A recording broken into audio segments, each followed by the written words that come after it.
안녕하세요. 반갑습니다. 우리 말씀 베드로전서 5장 8절과 9절을 보시겠습니다.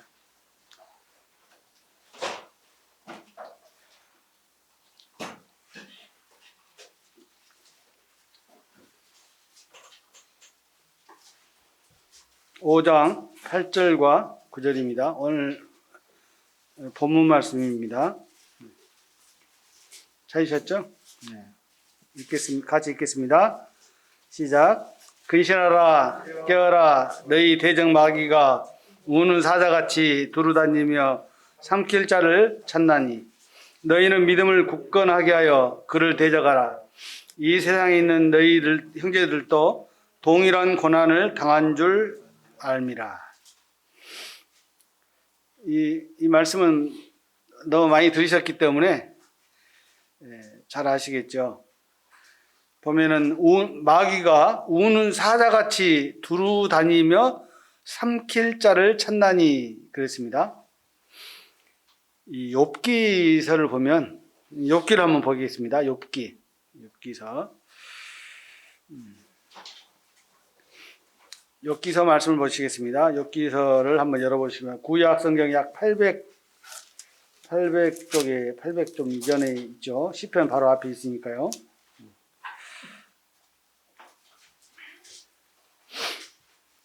욥기서를 보면 우리가 방금 읽은 말씀을 확실하게 이해할 수가 있습니다. 욥기는 또 특별히 대화하는 방식으로 기록이 되어 있는데, 이야기식으로 대화하는 방식으로 기록이 되어 있는데, 사실 이 말씀을 이해할 수는 없지만은 딱 읽고 나면은 그렇구나라는 생각을 가질 수가 있는 것입니다. 그래서 욥기에서 나오는 주요 대화 참여자는 욥이 나오고, 또 욥의 아내가 나오고, 욥의 세 친구들이 나오고, 그 거의 마지막 부분 가서는 엘리후라는 젊은 사람이 나오고, 그다음 마지막으로 하나님께서 이렇게 말씀하시는 그런 대화의 내용들이 이렇게 나옵니다.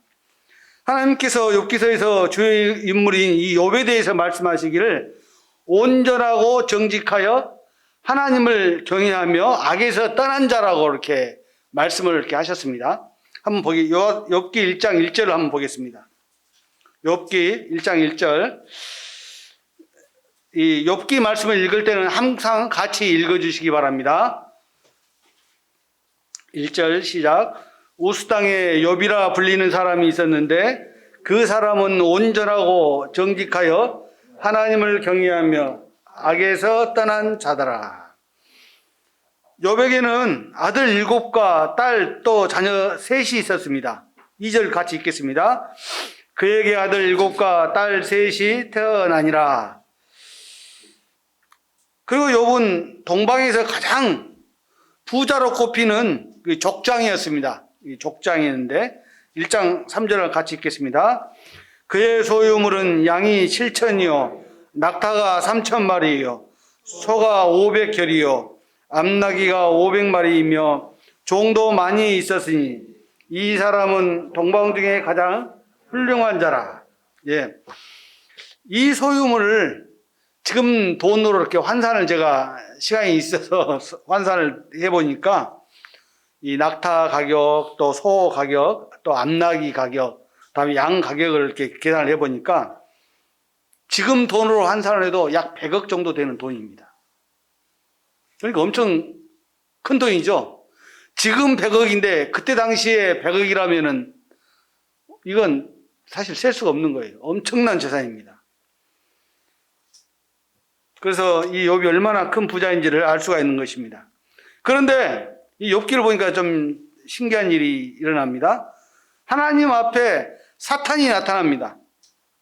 사실 이 사탄은 하나님을 대적하는 자예요. 근데 어떻게 해서 하나님 앞에 나타났을까? 이런 생각을 상황을 이해할 수는 없지만, 방금 읽었던 베드로전서 5장 8절에 너희 대적 마귀가 우는 사자같이 두루 다니며 삼킬 자를 찾나니, 이 말씀에서 어느 정도 이해할 수가 있는 거예요. 욥은 이러한 상황을 어떻게 기록했을까? 저는 이 욥기의 저자는 욥이라고 생각하는데요. 참 하나님께서 말씀해 주시지 아니하면 기록할 수가 없었을 것이다. 이제 이런 생각을 해봅니다. 1장 6절을 같이 보겠습니다. 1장 6절 시작. 하루는 하나님의 아들들이 와서 여호와 앞에 섰고 사탄도 그들 가운데 온지라. 예, 참 신기한 일이죠. 사탄이 여호와 하나님 앞에 섰습니다. 그리고 사탄이 하나님 앞에 나가는 일이 또 있었을까 하는 생각도 해봅니다. 이런 생각이 저는 들어요. 어떤 성도, 지금 현재 살고 계시는 어떤 성도에 대해서 저기 어떤 성도가 있는데, 이름을 거명하면 좀 곤란하니까, 어떤 성도가 있는데 이 성도를 제가 한번 시험해 볼까요? 라고 사탄이 할 수 있다는 겁니다. 하나님께. 그랬을 때 하나님께서 그래, 그 성도는 내가 하나님의 일꾼으로 세워야 되기 때문에 한번 테스트해라 라고 이렇게 말씀하실 수도 있다는 거예요. 사탄이 여호와 하나님 앞에 섰습니다. 7절 여호와께서 사탄에게 이르시되 내가 어디서 왔느냐? 사탄이 여호와께 대답하여 이르되 땅을 두루 돌아 여기저기 다녀왔나이다. 다시 말하면 우리 성암육교에도 왔다는 얘기가 아니겠어요? 사탄은 그렇게 우는 사자처럼 삼킬자를 찾는다고 이렇게 말하고 있습니다. 하나님께서 다시 사탄에게 물으십니다. 8절 여호와께서 사탄에게 이르시되 내가 내 종 욥을 주의하여 보았느냐? 참 거기까지만 보겠습니다. 하나님께서 사탄에게 물으십니다. 바로 욥에 대해서 이렇게 말씀을 하셨습니다. 뒤에 읽어보면 그와 같이 온전하고 정직하여 하나님을 경외하며 악에서 떠난 자는 어디에 없다고요? 이 세상에 없느니라. 이렇게 말씀을 이렇게 하십니다. 하나님께서 이처럼 욥을 칭찬하셨다는 것은 욥이 하나님 말씀대로 온전하고 정직하고 또 하나님을 경외하고 악에서 떠난 자였던 것입니다. 하나님이 빈말하실 이유가 없잖아요. 욥에 대해서 그렇게 판단을 이렇게 하신 것입니다. 그러자 사탄이 말을 합니다. 1장 9절과 10절 같이 읽겠습니다. 시작. 사탄이 여호와께 대답하여 이르되 욥이 어찌 까닭없이 하나님을 경외하리이까? 주께서 그와 그의 집과 그의 모든 소유물을 울타리로 두르심 때문이 아니니까. 주께서 그의 손으로 하는 바를 복되게 하사 그의 소유물이 땅에 넘치게 하셨음이니이다. 이 말은 하나님께서 욥에게 자식을 10명이나 주시고 그리고 또 거기에다가 재산 복을 주시니까 당연히 하나님을 경외하는 것이겠죠 라고 그렇게 말하는 것입니다. 말하자면 하나님께서 욥에게 대해서 잘못 알고 계세요. 욥이 괜히 그런 것 같아요? 그렇지 않습니다라고 다시 말하면 욥을 이렇게 비난하는 것입니다. 그러자 이 사탄이 이어서 말을 합니다. 11절 이제 주의 손을 펴서 그의 모든 소유물을 치소서 그리하시면 틀림없이 주를 향하여 욕하지 않겠나이까? 그러자 하나님께서 사탄에게 말씀하시기를 12절 여호와께서 사탄에게 이르시되 내가 그의 소유물을 다 내 손에 맡기노라. 다만 그의 몸에는 내 손을 대지 말지니라. 하나님께서 이 욥에게 딸린 자녀와 모든 재산을 다 손에 맡긴다고 말했습니다. 다만 그의 몸에는 손을 대지 말라. 이렇게 말씀을 이렇게 하십니다. 그러자 사탄이 곧 이렇게 물러가서 이 욥에게는 일생일대 참 감당하기 어려운 일이 이렇게 일어납니다. 자녀 10이 다 죽었어요.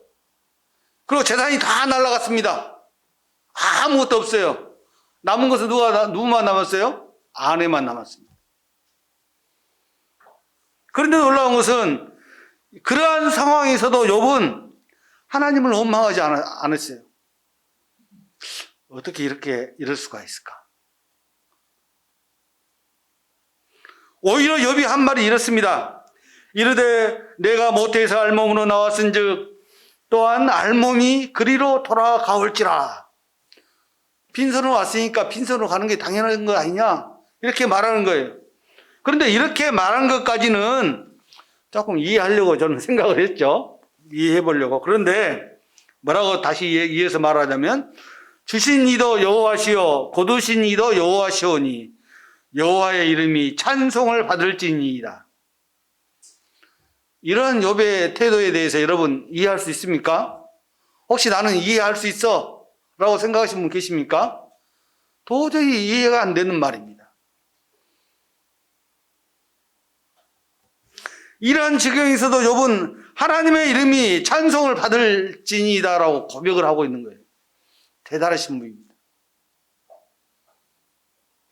하나님께서는 이러한 욥의 마음을 알고 계셨기 때문에 당당하게 사탄에게 욥을 자랑하실 수가 있었던 것입니다. 여러분들 중에도 하나님께서 여러분들의 마음의 중심을 아시니까 그 믿음을 보시고 자랑하실 수 있다면 얼마나 좋겠어요. 나를 하나님께서 저 성도는 괜찮아 라고 자랑하신다면 대단한 성도겠죠. 욥이 1장 22절에 보인 말과 행동은 이렇습니다. 이 모든 일에 욥이 범죄하지 아니하고 하나님을 향하여 원망하지 아니하니라. 우리가 어떤 일이 있을 때 하나님을 원망하는 마음이 가끔 있을 수가 있어요. 그렇지만은 이 욥은 그렇게 고난을 당했지만 하나님을 향하여 원망하지 않았다고 이게 성경은 말하고 있습니다. 이게 사실 욥의 본 마음을 다 고백한 표현이에요. 그러자 하루는 또 사탄이 하나님 앞에 섰습니다. 2장 1절 또 하루는 하나님의 아들들이 와서 여호와 앞에 서고 사탄도 그들 앞에 가운데서 와서 여호와 앞에 서니 사탄이 또 하나님 여호와 앞에 나타납니다. 그리고 다시 하나님께서는 사탄에게 물으십니다. 여호와께서 사탄에게 이르시되 내가 어디서 왔느냐? 또 사탄이 또 대답하죠. 땅을 두루 돌아 여기저기 다녀왔나이다. 그러자 하나님께서는 다시 사탄에게 욥에 대해서 말씀하십니다. 같이 읽겠습니다. 시작. 여호와께서 사탄에게 이르시되 내가 내 종 욥을 주의하여 보았느냐? 그와 같이 온전하고 정직하여 하나님을 경외하며 악에서 떠난 자가 세상에 없느니라. 그렇게 말씀하시고 나서 또 말씀하시길 내가 나를 충동하여 까닭없이 그를 치게 하였어도 그가 여전히 자기의 온전함을 굳게 지켰느니라. 사실 사탄이 하나님을 충동했어요. 그렇잖아요? 아니 욥이 괜히 하나님을 경외하겠습니까? 욥에게 자식 복도 주시고 재물 복도 주시니까 하나님을 경외하지 그렇지 않겠습니까? 라고 충동을 하니까 하나님께서 이 사탄의 말을 듣고 나서 충동을 받았다고 표현하셨잖아요. 그러시면서 까닭없이 그를 치게 하였어도 그가 여전히 자기의 온전함을 굳게 지켰느니라 라고 욥을 칭찬합니다. 이러한 믿음을 우리가 가질 수 없겠죠? 저는 상상할 수도 없는 것입니다. 그렇지만은 우리에게는 욥보다 더 뛰어난 것이 있다는 것을 제가 말씀을 드리겠습니다. 이러한 욥보다도 더 뛰어난 것이 우리에게 있다는 것. 그래서 사탄이 또 다시 하나님께 말하기를 사탄이 여호와께 대답하여 이르되 가죽을 바꾸오니 사람이 그의 모든 소유물로 자기의 생명을 바꾸올지라. 2장 5절을 보면 이제 주의 손을 펴서 그의 뼈와 살을 치소서 그리하면 틀림없이 주를 향하여 욕하지 않겠나이까. 여기서 가죽으로 바꾸오니 이 말의 뜻은 사람이 막다른 상황에 이르게 되면 자기 목숨을 위해서 어떤 짓이라도 한다 이런 뜻이에요. 막 간다 그러면 막장이다 그 말이죠. 그래서 욥에게 그 육체의 막다른 상황을 이렇게 만들면 그가 바로 하나님을 욕할 것이다. 이렇게 사탄이 이렇게 말을 합니다. 그저 하나님께서는 사탄에게 그래 목숨만은 해치지 말고 어떻게 해봐라 하고 이렇게 또 사탄에게 허락을 또 하시죠. 2장 6절 여호와께서 사탄에게 이르시되 내가 그를 내 손에 맡기노라. 다만 그의 생명은 해하지 말지니라. 내가 그를 내 손에 맡기노라. 그래서 사탄은 욥의 몸에 발바닥부터 머리끝까지 이 정수리까지 온통 종기가 나게 했습니다.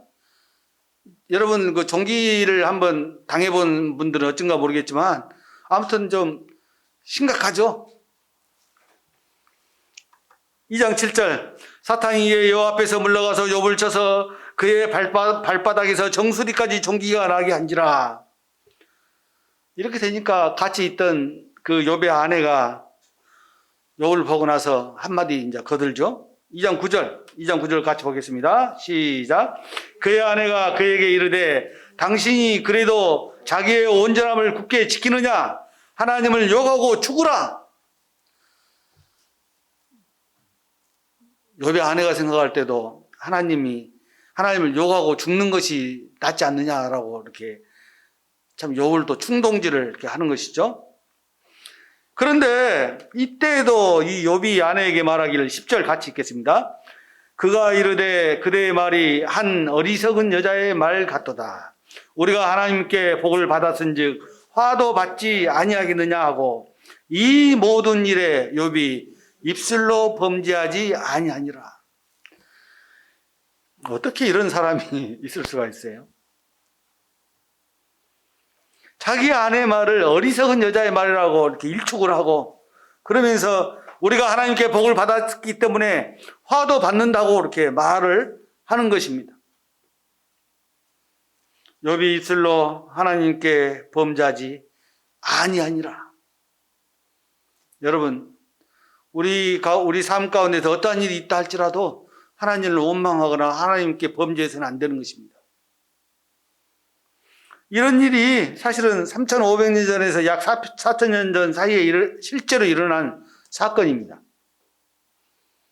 욥이라는 인물이 실제로 등장하는 거예요. 하나님이 없는 말을 이렇게 지어서 써놓은 소설이 아니라는 거예요. 실제로 있었던 일이라는 거예요. 그러자 욥의 세 친구들인 대만 사람 엘리바스와 수아 사람 빌닷과 나아마 사람 소발이 친구인 욥이 어려움을 당했다는 소식을 들었어요. 그래서 왔어요. 와가지고 그를 위로하기 위해서 욥을 위로하기 위해서 왔습니다. 그런데 그들이 와서 딱 보니까 얼마나 처참했던지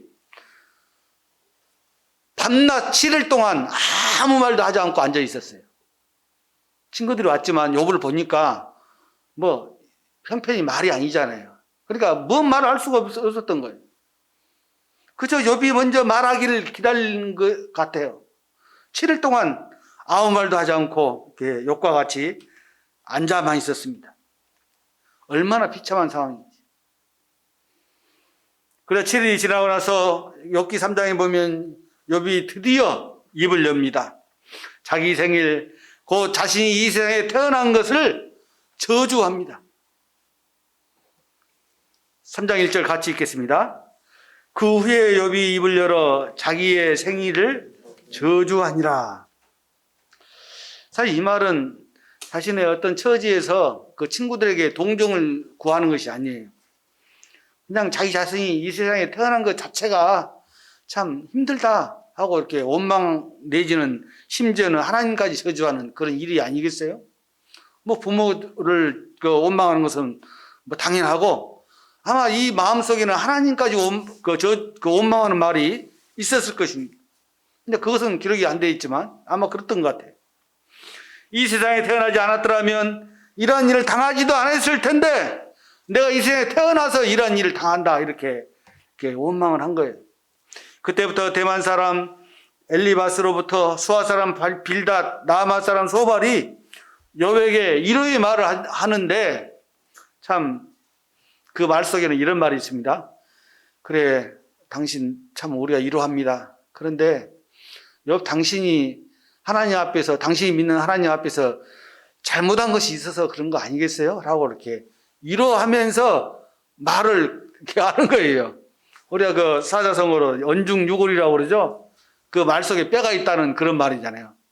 그런 것처럼 당신이 하나님을 잘 믿는다고 했지만 분명히 하나님 앞에 잘못한 것이 있을 것이라고 이렇게 말을 하는 거예요.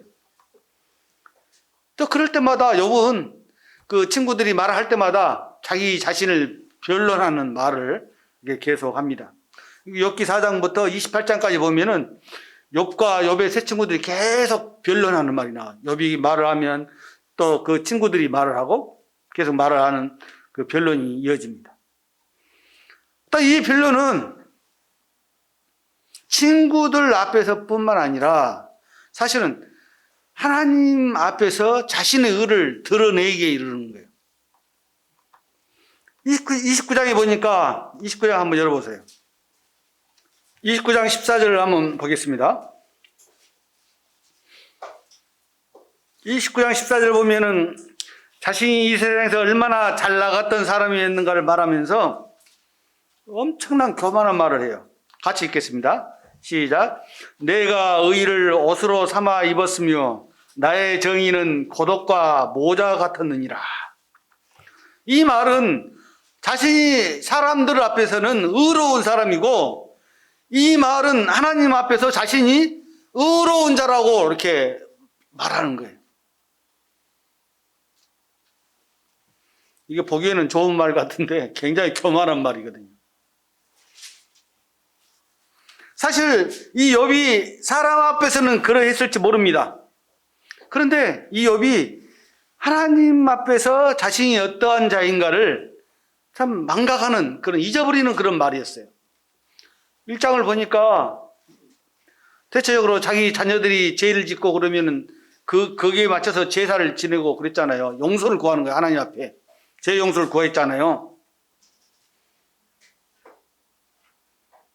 그런데 30장에서 드디어 자기 교만에서 벗어나 더 높은 뭘 하고 있냐면 하나님을 원망하는 말을 시작하는데 30장 20절 한번 보겠습니다. 20절부터 22절까지 30장 20절, 21절, 22절까지 한번 같이 읽겠습니다. 시작. 내가 주께 부르짖으나 주께서 대답하지 아니하시오며 내가 섰사오나 주께서 나를 돌아보지 아니하시나이다. 주께서 돌이켜 내게 잔혹하게 하시고 힘 있는 손으로 나를 대적하시나이다. 나를 바람 위에 들어 불려가게 하시며 무서운 힘으로 나를 던져버리시나이다. 하나님을 원망하는 거예요. 내가 지금 이런 상황이 왔는데 하면서 내가 하나님께 부르짖었지만 하나님께서는 대답하지 않으셨습니다. 하나님께서 나를 분명 돌아보지 않으셨습니다. 나를 이렇게 잔혹하게 해놓으시고 하나님의 힘 있는 손으로 나를 치시니까 내가 무슨 말 하겠습니까? 하면서 이제 하나님을 원망하는 거죠. 그러면서 나를 바람 위에 들려 불려가게 하시며 무서운 힘으로 나를 던져버리셨나이다 라고 이렇게 말을 합니다. 그러면서 하나님의 뜻을 자기 자신이 다 알고 있다고 말합니다. 상당히 또 교만한 말인데요. 이 말은 23절입니다. 내가 아나이다. 주께서 나를 죽게 하사 모든 생물을 위하여 정한 집으로 돌려보내시리이다. 이 말은 무슨 말이냐면 나를 이 세상에 태어나게 하신 것은 결국 인생이 죽으면 끝난다. 끝나는 것처럼 하나님께서 정해 놓으신 대로 끝나는 거 아닙니까? 라고 이렇게 말하는 거예요. 죽어서 끝나는 거 아니에요. 죽으면 끝나는 게 아니라 죽으면 다시 시작이라는 이 사실을 이 욥은 알지 못한 거예요. 우리는 알죠? 여러분, 죽으면 끝납니까? 죽으면 다시 시작이에요. 이것을 우리는 안다는 거예요. 욥보다도 더.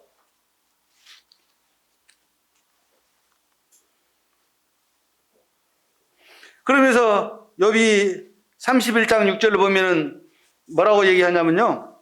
하나님께서 나를 공평한 저울에 달아보시고 그가 나의 온전함을 아시기를 바라노라. 하나님께서 나를 하나님의 그 공평한 저울로 내가 얼마나 잘못했는가를 달아보시라고 이렇게 말하는 거죠.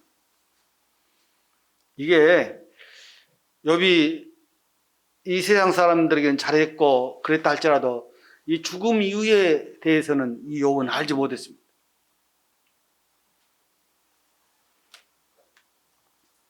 이 세상을 살면서 사람들에게 잘했고 또 어떻게 보면 하나님께도 잘했어요. 제사도 지내고 하나님은 제사를 받으셨기 때문에.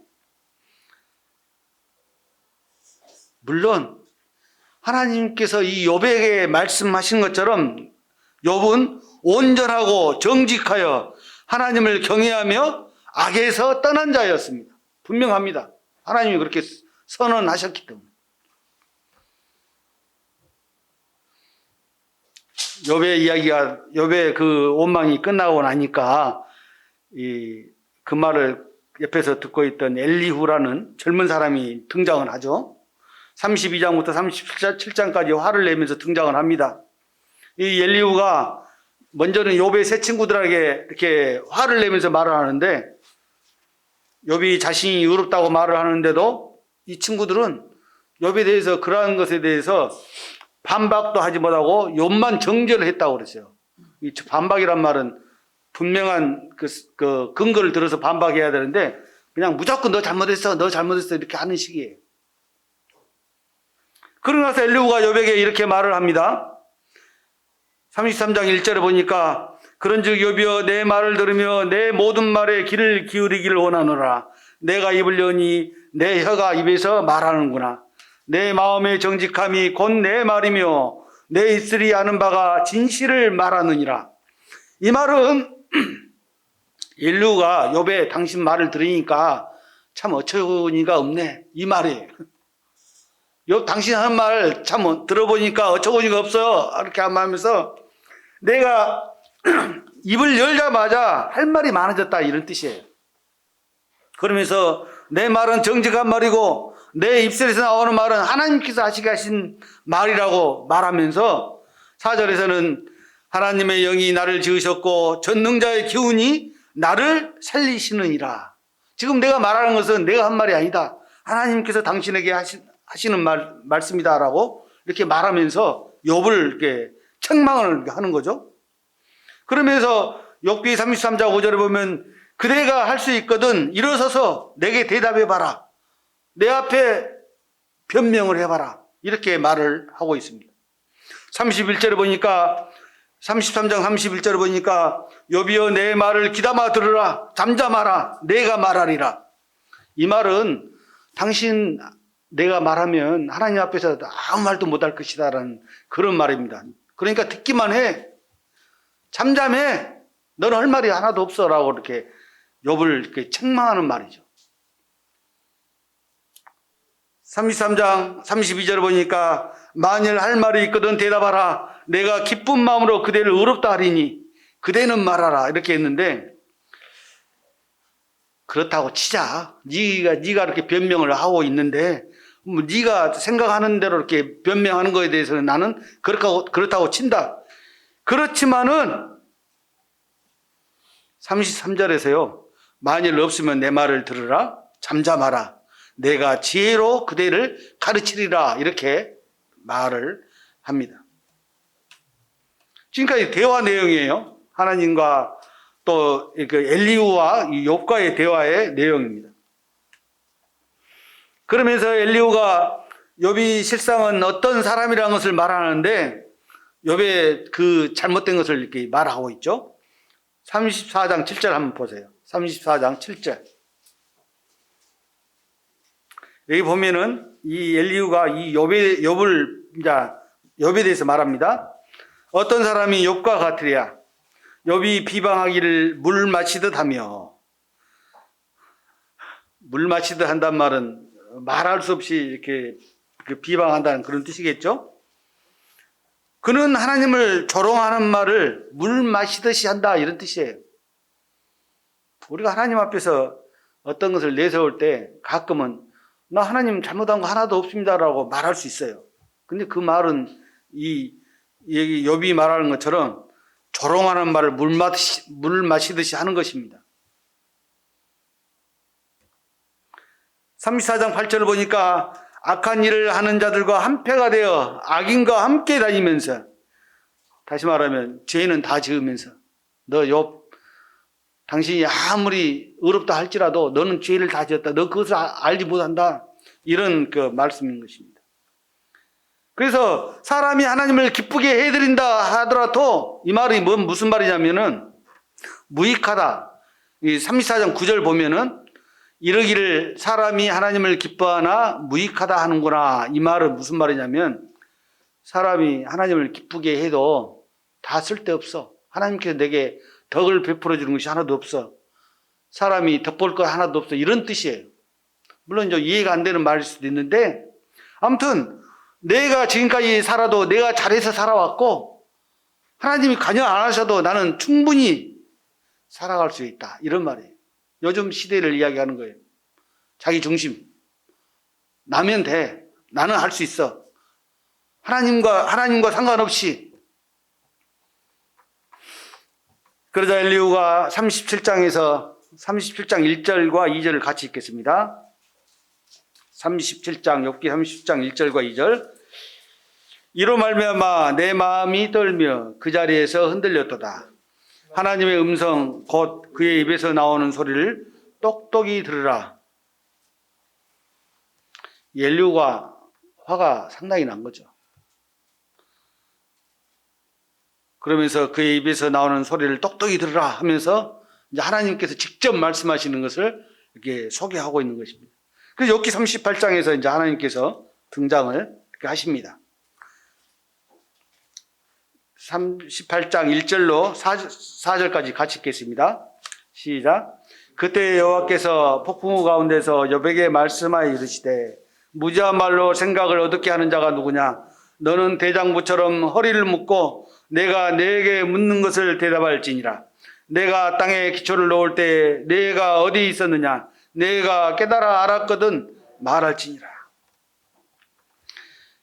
사람들은 다 잘 알고 다 잘하고 또 다 좋은 결과를 내가 낸 것처럼 말을 합니다. 그런데 사람은요, 그 근본이 어떤지를 몰라요. 하나님을 알지 못하는 사람들. 하나님을 믿지 않는 사람들은 그러한 것이 어떠한 것인지를 모르고 살아가는 거예요. 하루하루 그냥 살아가는 거예요. 예전에 말씀드린 것처럼 우리 사람의 모든 삶은 하나님께서 이미 계획하셨고,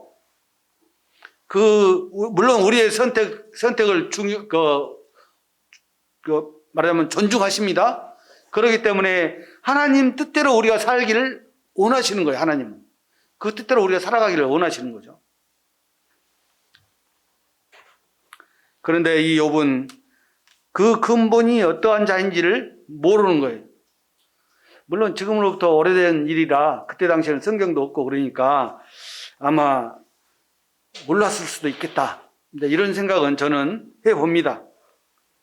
그러나 우리는 어떠한 자들이에요? 그래서 우리 지금 이 시대에 태어난 것이 어떻게 보면은 힘들어. 우리가 다른 시대에 태어났으면 좋겠다 하는 생각을 가진 성도님들이 계실지 모르겠지만 그래도 우리는 이 하나님 말씀이 완성된 하나님 말씀이 있는 이 시대에 태어난 것을 참 축복으로 알아야 되는 거예요. 우리는 하나님의 뜻을 다 헤아린 자들입니다. 하나님의 뜻을 아는 자들입니다. 우리는 하나님 뜻대로 살아갈 수 있는 기회를 가진 자들입니다.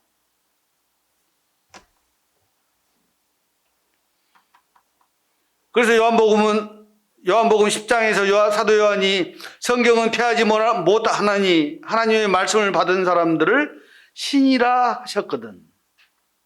하나님의 말씀을 받은 사람들이 신이라는 거예요. 신. 우리는 평범한 사람이 아니에요. 욥은 평범한 사람이에요. 거듭난 성도들이 신이라는 것입니다. 신이라는 것은 평범하지 않다는 거예요.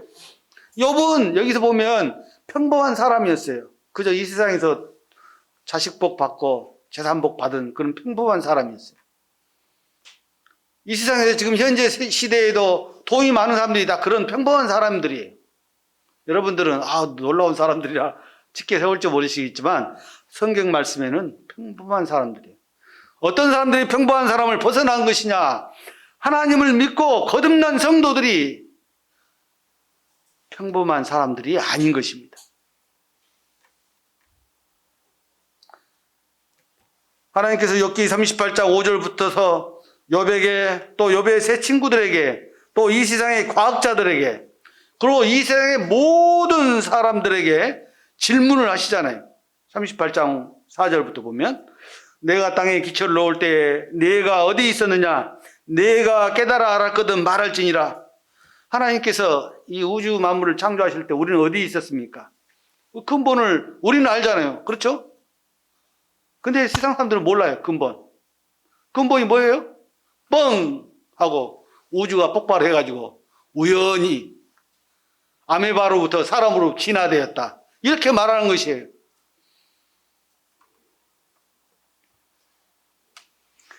누가 그것의 도량법을 정하였는지, 누가 그 줄을 그것의 위에 띄웠는지 네가 아느냐? 그것의 주추는 무엇 위에 세웠으며 그 모퉁이 돌을 누가 놓았느냐? 하나님이 이렇게 이 세상 모든 사람들에게 질문을 하시는데 이해하지 못합니다. 도량법이 뭐예요? 도량법이라는 것은 이 달과 지구, 달과 해, 또 달과 이 태양계, 달과 이 은하, 또 달과 이 온 우주 만물의 거리들을 적절하게 다 이렇게 맞춰놓은 거예요. 아주 세밀하게. 부딪히지 않게. 특히 이제 태양계에서는 더 그렇죠. 우리가 지구에서 사는데 이 지구에서 안전하게 살 수 있는 공간을 라이프 존이라고 그러잖아요. 아주 너무나도 세밀하게 맞춰 놓으신 거예요. 여러분, 혹시 달의 뒷면을 보신 분이 계세요? 우리는 지금까지 살아오면서, 이 온 인류가 살아오면서 달의 뒷면을 본 적이 없어요. 이 앞전에 그 방송에 보니까 중국에서 탐사선을 보내가지고 달의 뒷면을 촬영한 사진이 있더라고요. 다시 말하면, 우리가 항상 보는 그 달의 모습, 우리가 말하는 개소나무가 있고, 토끼들이 떡방을 찢는다는 그 그림, 그거를 우리는 지금까지 봐온 거예요. 바뀔 수가 없어요. 왜요? 만약에 그 달의 어떤 모습이 바뀌어버리면, 움직여버리면, 이 지구는 물난리로, 해일로 인해서 살 수가 없어요. 이 욥기에 보니까 하나님께서 그것을 그대로 유지하게 하신 거예요. 그래서 우리는 항상 그 달의 한 면만을 보고 있어요. 달 몰라요. 많은 사람들. 그래서 물이 더 넘치지 못하도록 거기까지만, 욥기서를 읽어보면 너무 재밌는 거예요. 거기까지만 넘어와라. 더 이상 넘어오지 말라. 그런데 이제 인재가 있죠. 물론 이제 화산 폭발이라든가 이런 걸로 인해서 해일이 일어나고 그런 경우도 있지만, 아무튼 이 욥기를 읽어보면은, 이 38장부터 쭉 읽어보면은 아주 놀라운 말씀들이 있는 거예요. 너희가 하나님께서 창조하신 우주 만물 가운데 살고 있는데 내가 만들었다는 이 사실을 알고 있느냐? 라고 질문을 하시는 거예요. 요즘 저는 이 하순에 있는 그 세량지, 저희 집에서 하순에 있지만 저희 집에서는 한 5분 거리도 안 됩니다. 너무 좋아요. 거기 등산을 한번 쫙 가면 제가 말씀드렸죠. 1시간 반 정도 걸리는데 거기를 가다 보면은 야생화가 이렇게 피어 있어요. 이렇게 야생화는 조그마한 꽃들이잖아요. 보면은 너무 신기하고 이렇게 아름답습니다. 관심을 한번 가져보세요. 물론 일반 꽃들도 아름다운데 그 야생화도 신기하고 아름다워요. 이 식물만 봐도 아름답고 신기한데 어떻게 진화론에서 말하는 우주가 꽝 하고 폭발해가지고 저절로 생겼다고 말하는지. 오늘 한 형제님께서 그 예배 때 그 말씀을 하셨잖아요.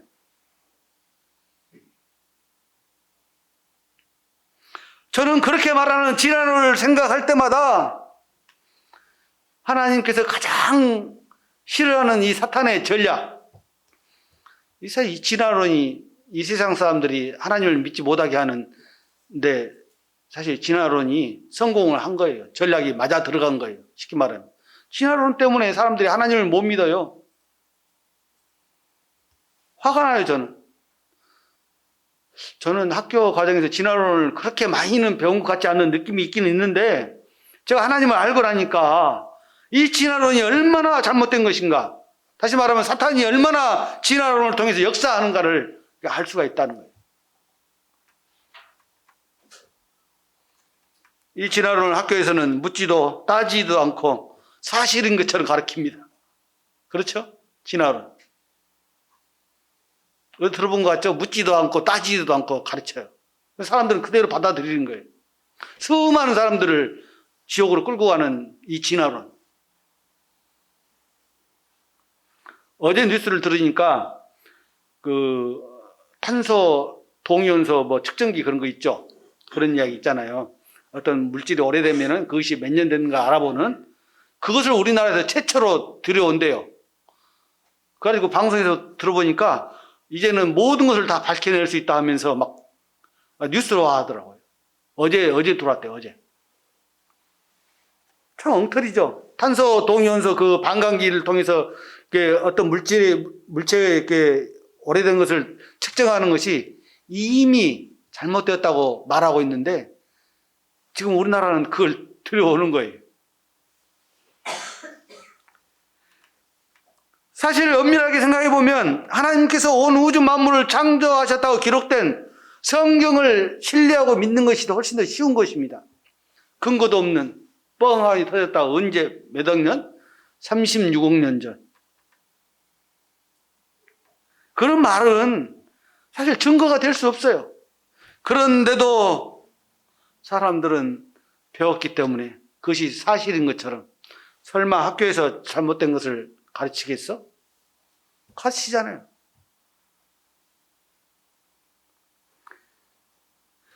아무런 근거도 없는 우연히 시작된 이 진화를 믿는 믿음보다도 성경에서 근거하고 있는 이 창조론이 아니에요. 창조의 법칙입니다. 론은 가설이기 때문에 변할 수 있지만 법칙은 변하지 않는 거예요. 하나님께서 이 창세기 1장에 분명하게 기록한 이 창조의 법칙.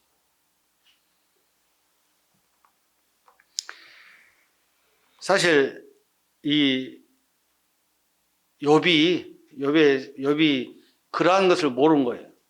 자기는 자기 나름대로 의롭게 살고 또 했는데도 하나님이 왜 나를 이렇게 하셨는가 이렇게 하는 마음을 가졌지만, 실질적으로 하나님께서 보여주시는 보이지 않는 세계에 대해서 욥은 알지 못한 거예요. 우리는 알고 있죠. 물론 다 아는 거예요. 다 알지는 않습니다. 어느까지 알죠? 성경에서 가르쳐 주는 데까지는 알고 있어요. 그래서 이 진화론을 믿는 것보다도 성경을 믿는 것이 훨씬 더 쉽다는 사실을 간과하는 거예요. 누가 역사하죠? 사탄이 역사하는 거예요. 진화론에서 말한 대로 사람이 저절로 생겨났으니까 저절로 죽어라, 이런 말인가요?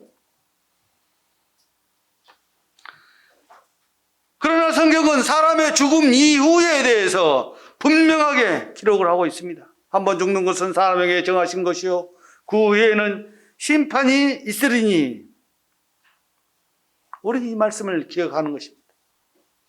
하나님 믿지 않는 사람들은 이 말씀을 분명하게 기억을 해야 돼요. 이 세상의 어떠한 이론도 이 죽음에 대해서는 어떤 방안을 제시하지 못합니다. 그렇다고 해서 뭐 과학이 그것을 증명해 주나요?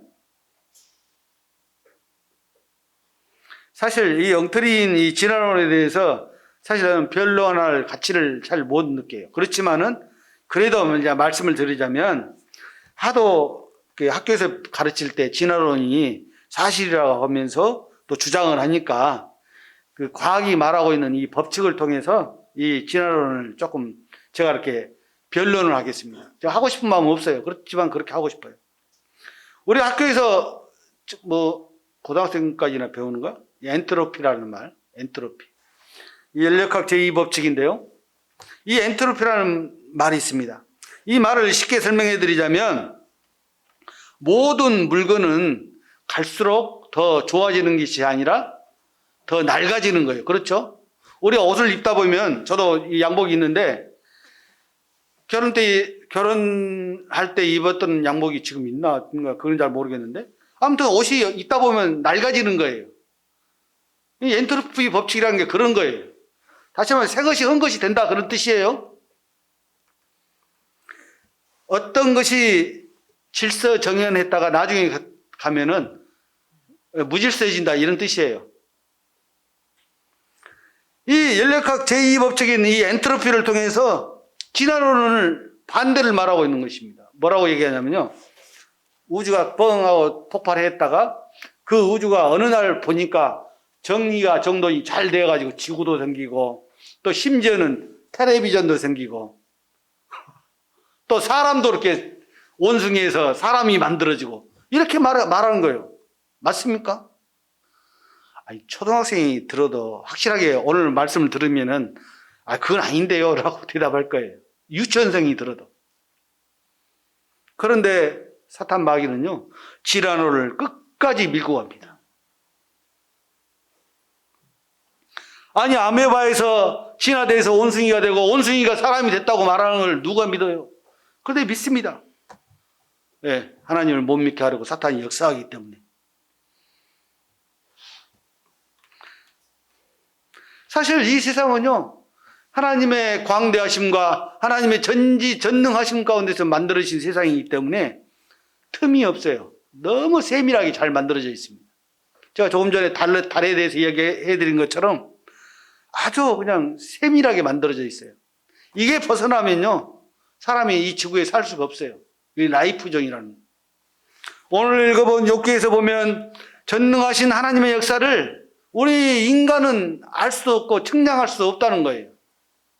그런데도 하는 것처럼 욥은 겨우 이 세상에 사는 동안에 내가 자식들 복을 누렸고 재물 복을 누린 거, 그리고 나는 남한테 해코지 하지 않았다는 것을 자기 스스로 말하면서 자기 의를 내세웠지만 결국 하나님께서 보시는 그 의는 보지 못한 거예요. 욥이 훌륭한 사람 맞습니다. 욥 같은 사람이 없어요. 그런데도 우리는 이 욥보다도 욥이 보지 못한 것을 우리는 본 거예요. 사도 바울이 고린도전서에서 이 세상의 지혜는 하나님께 어리석은 것이니 기록된 바 하나님은 지혜 있는 자들로 하여금 자기 깨에 빠지게 하시는 이라고 이렇게 말을 했어요. 이 말은 무슨 말이냐면 이 세상의 질서와 어떤 이치를 잘 깨닫고 이렇게 나가고자 하는 사람들의 열망이 있어요. 그 열망이 있는데 그 열망 때문에 결국은 하나님을 대적하는 일이 발생한다, 이런 뜻이에요. 결국은 사람들이요, 하나님을 진짜 신뢰하지 않고 하나님을 믿지 않으면, 과학자들 중에서도 하나님 믿지 않는 과학자들 있잖아요. 이런 과학자들이 그렇게 하다 보면은 그렇게 한다, 그 말이에요. 그렇게 된다. 어느 날 그 친구가 뉴턴의 집에 놀러 왔는데 뉴턴이 이 태양계의 모습을 그 천체를 이렇게 잘 만들어 가지고 돌아갈 수 있게끔 이렇게 만들어 놨다고 그래요. 실제로 그랬어요. 그 천체 모형을 다 만들어 놓으니까 그 친구가 믿지 않는 그 친구가 와가지고 어이 뉴턴 저거 누가 만들었어? 이렇게 만드니까 뉴턴이 그러죠. 저절로 있던데 그렇게 대답을 합니다. 그러니까 처음에는 잘못된 줄 알고 아니 저걸 누가 만들었냐고 이렇게 뉴턴한테 이제 친구에게 이렇게 다그쳐 물으니까 아니 저절로 있었다니까 라고 이제 뉴턴이 또 대답을 합니다. 세 번째에도 그렇게 얘기하니까 이 친구가 화를 내면서 얘기하니까 뉴턴이 아니 저 하찮은 것도 누군가 만든 사람이 있냐고 자네는 물어봤는데 이 온 우주 만물을 만드신 하나님이 없다고 말하는 자네가 이상한 거 아니야? 친구 자네가 당신이 이상한 거 아니야? 이렇게 말을 하는 거예요.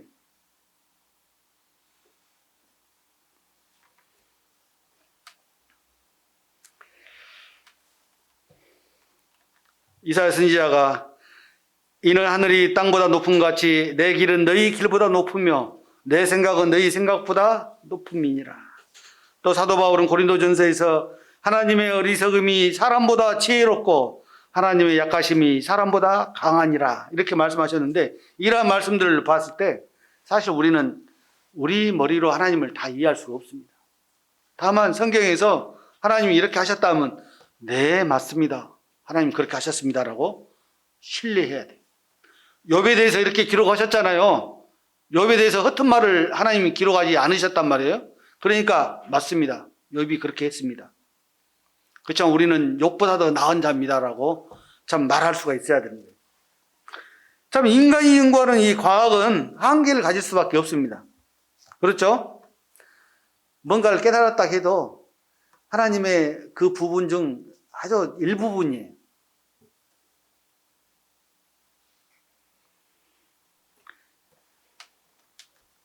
인간이 연구하는 과학으로 깨닫게 할 수 있는 하나님의 섭리는 지극히 작은 부분에 불과합니다.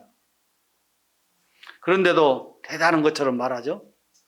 성경을 보면요, 다시 말씀드리지만 과학이 성경을 증명하는 것이 아니라 성경이 과학을 증명하는 것입니다. 이거 분명하게 우리는 알아야 돼요.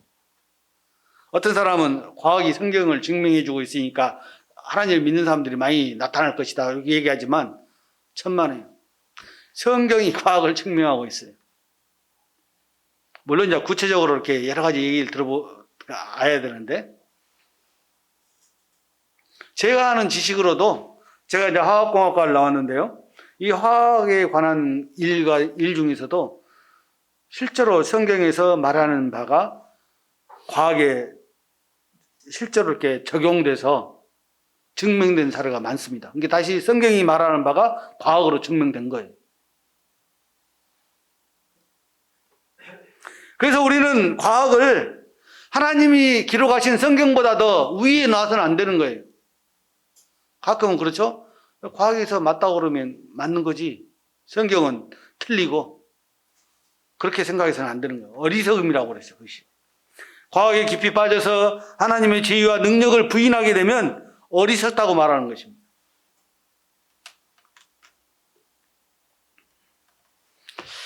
그래서 우리는 이 진화론, 제가 말씀드린 이 진화론을 분명히 알고 우리 자손들에게, 자식들에게 교육을 해야 됩니다. 학교에서는 잘못하고 있기 때문에.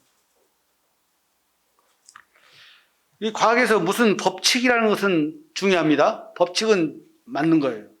이 엔트로피라는 것도 법칙이죠. 근데 진화론, 무슨 설 이런 것은 언제든지 변할 수 있는 거예요. 우리는 그걸 신뢰하지 말아야 되는 것입니다.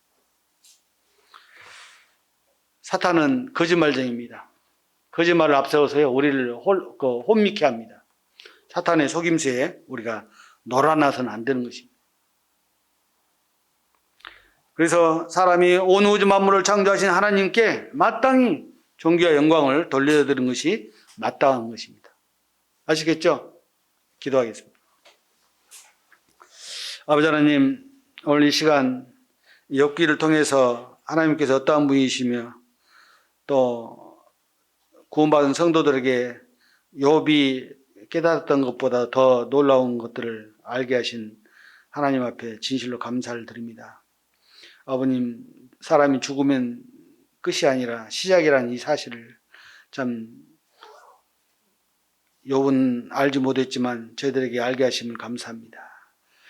아버님, 이 사단이 참 사용하고 있는 이 진화론, 이러한 것이 이 학교 학생들에게 가르쳐지고 있는데, 앞으로 이 서강육교가 이러한 문제에 대해서도 기도할 수 있도록 주님 도우시기를 원합니다. 또 다시 차별법이 준비된다고 합니다. 이 이름으로 들었을 때는 이 차별법이 좋은 것 같이 느껴지지만 결국은 이 차별법은 하나님의 복음을 막는 그러한 법임을 아울 때 이 차별법이 국가에서 좀 통과되지 않도록 도와주시기를 원합니다. 주신 말씀을 기억하올 때 감사를 드렸고, 우리 주님 예수 그리스도의 존귀하신 이름으로 감사하며 기도드리옵나이다. 아멘. 수고하셨습니다.